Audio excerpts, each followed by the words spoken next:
I don't usually weigh in on these types of issues out of respect to the men and women who simply want to serve their country as members of the Canadian Armed Forces or the CAF.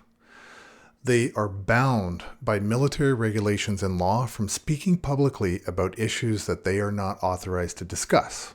The rule of thumb is that you cannot speak publicly about things that are outside of your expertise, or you're not allowed to criticize policy. And that's why I'm going to do it, so they don't get kicked out of the Canadian Armed Forces. I'd like to thank the Epoch Times for reporting on a story that I had always believed was going to eventually come true.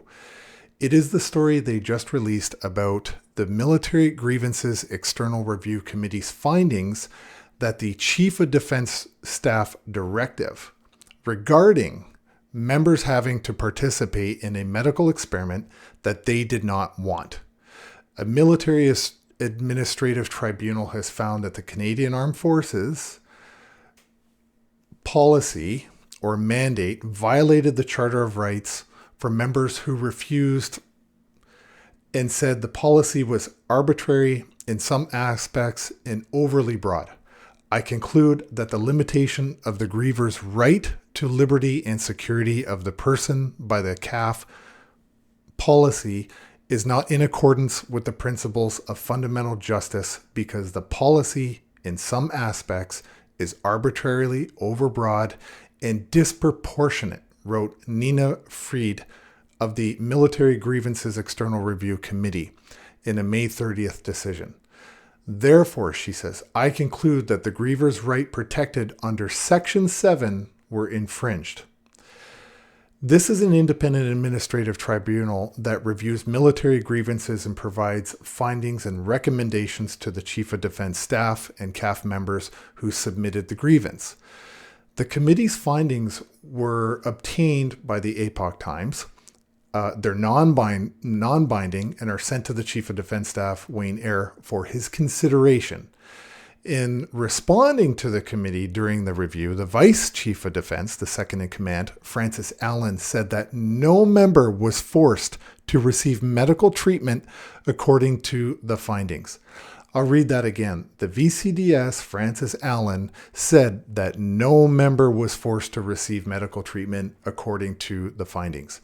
She said that the CAF maintained the members' right to refuse medical treatment, but their right is distinct from the potential loss of employment or failure to comply with the CDS's orders to be.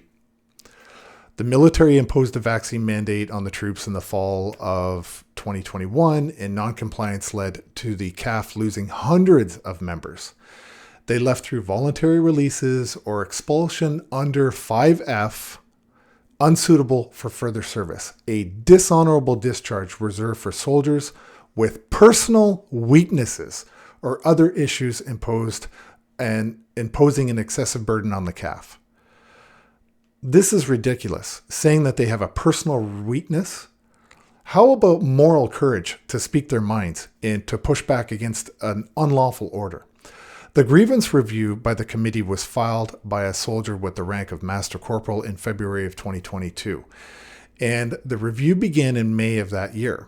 The griever was issued a remedial measure for failing to comply with the CDS's directive in November 15th, 21, but he then complied and received his first and second November 16th and then January 28th, 22.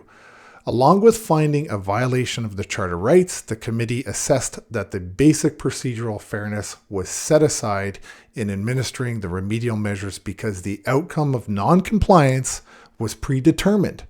No room was left for consideration of any other factors, such as the members' representations or the members' service record.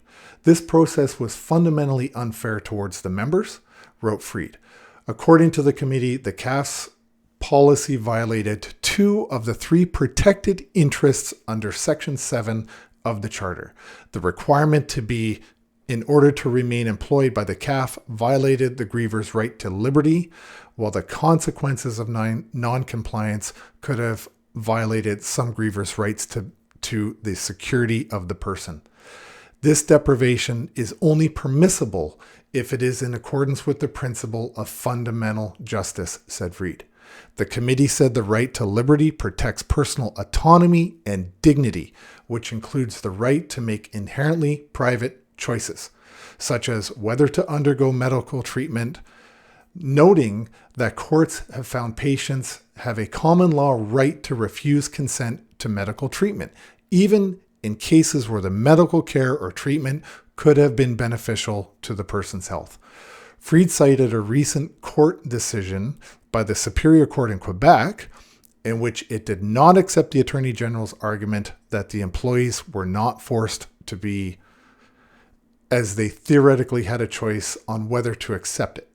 The consequences of a refusal are such that this choice is not really a choice. Duh. She said that as such, the CDS's directive violated the grievers' right to liberty to make their own decisions regarding medical treatment. Alberta-based lawyer Catherine Christensen of Valor Law, which specializes in military law, said she believed the committee's decision, while not binding in the federal court, is the first in Canada for any success with any COVID-related litigation. I'm hoping to have Catherine on this show because I think she'll be a valuable asset and very informative to all current serving military as well as recently released. She said, therefore, the conclusion can only be that the directives mandating COVID-19 vaccinations for CAF members was an unlawful order. She told the Epoch Times this via an email on June 14th. I look forward to bringing this abuse of power to the federal court. Frid acknowledged that the rights protected by Section 7 of the Charter are not absolute and can be limited in accordance with the principles of fundamental justice in ways that are not arbitrarily overly broad or disproportionate. But she said the CDS directive failed in all three of these tests. She said the CDS directives were arbitrary because the CAF failed to explain why alternatives could not be made available to those who did not want to be. CAF had to limit the accommodations to the unable. Therefore, while I find the CAF policy itself not arbitrary, I find the distinction in its implementation between unable and unwilling to be arbitrarily, she said. As an adequate remedy, Frid said the CAF should declare that all CDS directives surrounding COVID-19 are invalid, as well as rescind all administrative actions against members as a result of the directive. Some grievers also requested apologies from the CDS for infringement on their fundamental rights. It is left to the CDF to issue such an apology, if he believes it's appropriate to do so. During the early days of this scandemic, I circulated a precedent case about an Air Force sergeant who was eventually court-martialed for refusing the anthrax experimental injection. The CAF lost that case against the sergeant as well. During Canada's involvement in Somalia and Rwanda, the CAF ordered soldiers to take another experimental injection called mefloquine. It was a pill. Those lawsuits are still ongoing to this day, including a former general and senator who are involved in that now. What is most difficult for me to comprehend is how the CAF can be kicking people out while doing everything in their power to get into a shooting war with Russia. The Liberal government has donated $400 million in Patriot missile systems for air defense, $2 billion in defense loans, 4 Leopard tanks and support vehicles, and this week they just gave the Ukrainian government another $400 million of your taxes.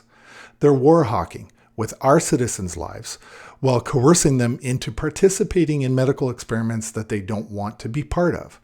To make matters worse, now they're begging people to join because their attrition rate is 18+%. They can't keep up with people leaving.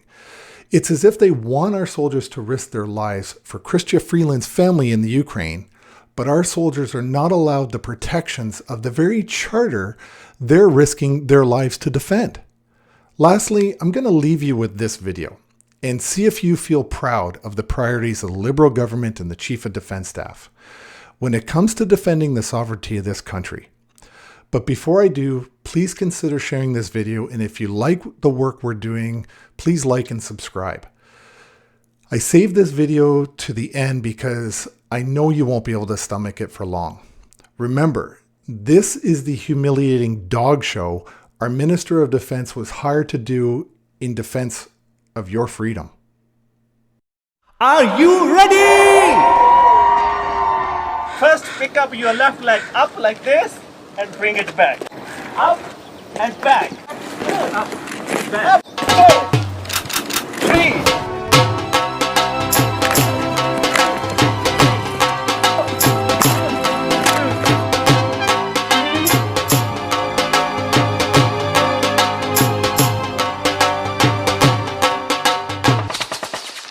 Oi, chuck la.